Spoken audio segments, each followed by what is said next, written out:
దేవుని ప్రేమలో నిలుచున్నట్లు కాచుకొని ఉండుడి.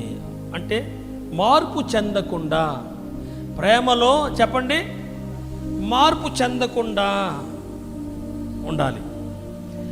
ఏ ప్రేమ మన హృదయాల్లో దేవుడు నింపాడో, ఏ ప్రేమను మనకు నేర్పించాడో ఆ విషయములో మనము నిలిచి ఉండడానికి కాచుకొని ఉండాలా, తప్పిపోకుండా, ఆ ప్రేమ అనుభవం మనలో నుంచి తొలగిపోకుండా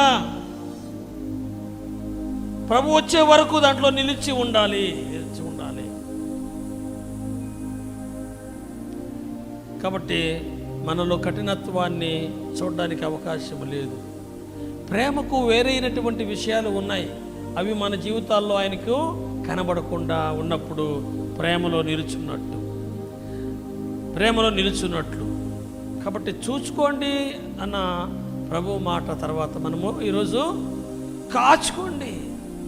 ఈ విషయాలలో మిమ్మల్ని మీరు కాచుకోండి, మిమ్మల్ని మీరు కనిపెట్టుండండి.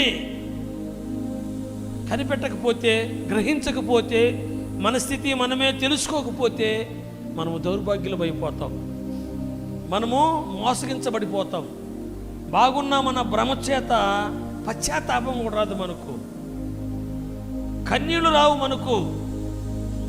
అంతే కదా, నేను బాగున్నాను అనంటే ఒక ముసుగేసేసినట్టే, అంతే, ఒక ముసుగేసేసినట్టే సాతాను. ఈ యుగ సంబంధమైన దేవత వారి కళ్ళ నీళ్లు రాకుండా, వారి పశ్చాత్తాపడకుండా, వారు దేవుని మంచిని ఎరగకుండా ముసుగు వేసేసినట్టుగా మనకు కూడా ఏం చేస్తాడు, ముసుగేసేస్తాడు అంతే. కాబట్టి ఇక వాళ్ళకి వాళ్ళ జీవితం వాళ్ళు ఏదో చెప్పుకుంటా బాగున్నాము అని సాగిపోతారు అంతే. కాబట్టి మనము ప్రేమను కాపాడుకోవాలి. ప్రేమను ఏం చేయాలి చెప్పండి? మొట్టమొదటి మాట, రక్షణ పొందుకున్నటువంటి దేవుని మూలంగా పుట్టిన మనలో మొదట ఆయన చూడాలనుకున్నది ఏం చెప్పండి? ప్రేమ. దాన్ని మీరు కాపాడుకోవాలంటాడు. ప్రేమను భంగపరిచే వాటిని గుర్తిస్తూ ఉండాలి. మన ప్రేమను భంగపరిచే వాటిని మనం గుర్తిస్తూ ఉండాలి.